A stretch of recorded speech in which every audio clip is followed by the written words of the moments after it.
Welcome student, this is your history class, class 7 chapter 2 part 1. Your chapter name is New Kings and Kingdoms. Many new dynasties emerged after the 7th century. Map 1 shows the major ruling dynasty in different parts of the subcontinent between the 7th and 12th century.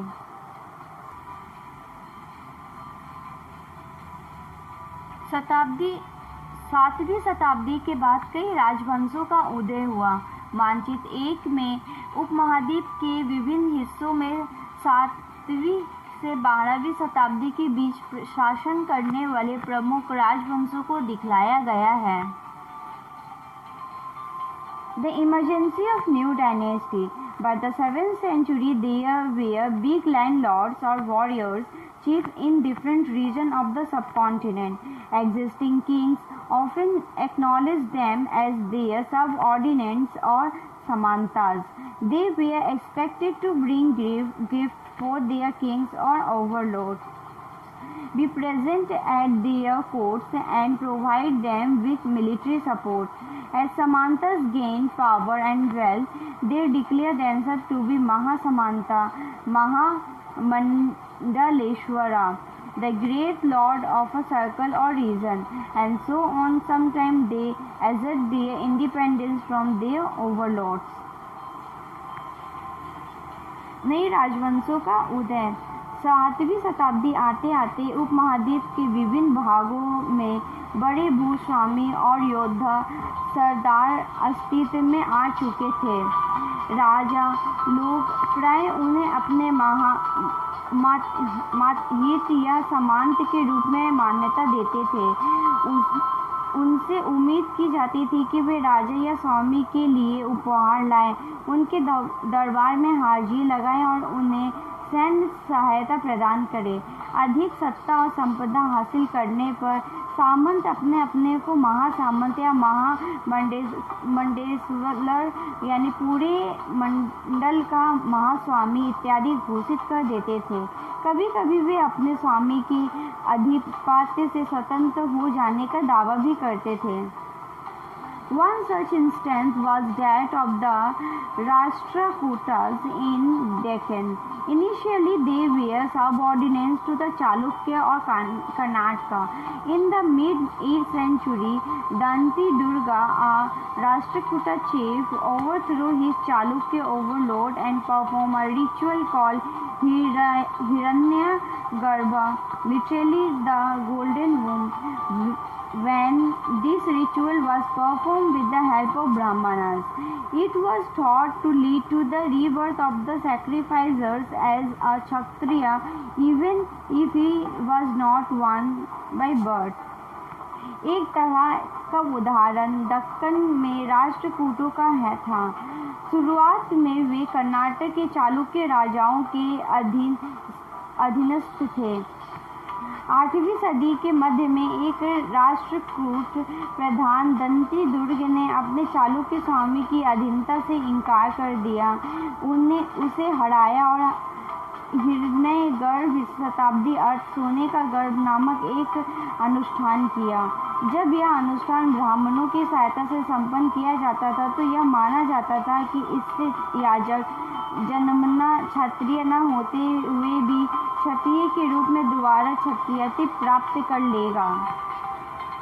In other cases, men from enterprising families using their military skill or to carve out kingdoms. For instance, the Kadamba Mayusharmam and the Gurjara Pratihara Harichandra were Brahmanas who gave up their traditional profession and took to arms, successfully establishing kingdom in Karnataka and Rajasthan respectively. कुछ अन्य उदाहरण में उद्यमी परिवार के पुरुषों ने अपनी राजशाही कायम करने के लिए सैन्य कौशल का इस्तेमाल किया। मिसाल के तौर पर कदम मयूसमन और गुर्जर प्रतिहार चंद्र ब्राह्मणन थे जिन्होंने अपने परंपरागत पेशों को छोड़कर शास्त्र शस्त्र को अपना लिया और क्रमशः कर्नाटक और राजस्थान में अपने राज्य सफलतापूर्वक स्थापित किए। Administration in the kingdoms. Many of these new kingdoms adopt high-sounding titles such as Maharaja, Adhiraja, the Great King, Overlord of the King, Tribhuvan Chakravartin, Lord of the Three Worlds, and so on. However, in spite of such claims, they often share power with their Samantas as well as with association of peasant traders and Brahmanas. राज्यों में प्रशासन। इन नए राजाओं में से कई इकाइयों ने महाराजा, अधिराजा, राजाओं के राजा, त्रिभुवन चक्रवर्तन, 3 भुवनों का स्वामी और इसी तरह की अन्य भारी भरकम उपाधियां धारण की। लेकिन इस तरह के दावों के बावजूद वे अपने सामंतों और साथ ही साथ किसान, व्यापारी, ब्राह्मण के संगठन के साथ अपनी सत्ता की साझेदारी करते थे। In each of these states, resources were obtained from the producers, that is, peasants, cattle keepers, artisans, who were often persuaded or compelled to surrender part of what they produced. Sometimes these were claimed at rent due to a lord who asserted that he owned the land. Revenue was also collected from traders. इन सभी राज्यों में उत्पादक अर्थात किसान, पशुपालक, कारीगर से संसाधन इकट्ठे किए जाते थे। इनको अक्सर अपने उत्पादों का हिस्सा त्यागने के लिए मनाया या बाध्य किया जाता था। कभी कभी इस हिस्से को लगान मानकर वसूला जाता था, क्योंकि प्राप्त करने वाला भूस्वामी होने का दावा करता था। राजस्व व्यापारियों से भी लिया जाता था। These resources were used to finance the king's establishment as well as for the construction of temples and forts. They were also used to fight wars, which were in turn expected to lead to the acquisition of wealth in the form of plunder and access to land as well as trade routes. The functionaries for collecting revenues were generally recruited from intellectual families, and positions were often hereditary. This was true about the army as well. In many cases, those relatives of king held this position. ये संसाधन राजा की व्यवस्था का वित्तीय आधार बनते थे। साथ ही मंदिरों और दुर्गों के निर्माण में भी इस्तेमाल किए होते थे। संसाधन उन युद्धों को लड़ने में भी इस्तेमाल होते थे जिनसे लूट की शक्ल में धन मिलने की तथा जमीन और व्यापारिक मार्गों के प्रयोग की संभावनाएं बनती थी।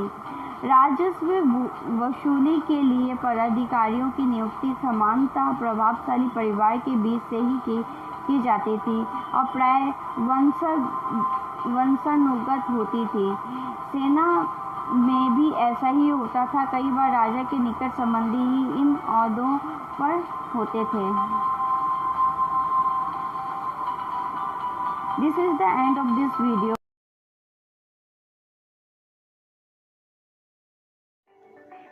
If you have any doubt, please let us know. We will try to clear your doubts in another video. अगर आपको कोई संदेह है तो कृपया करके हमें बताइए। हम अगले वीडियो में आपके संदेह को दूर करने का प्रयास करेंगे।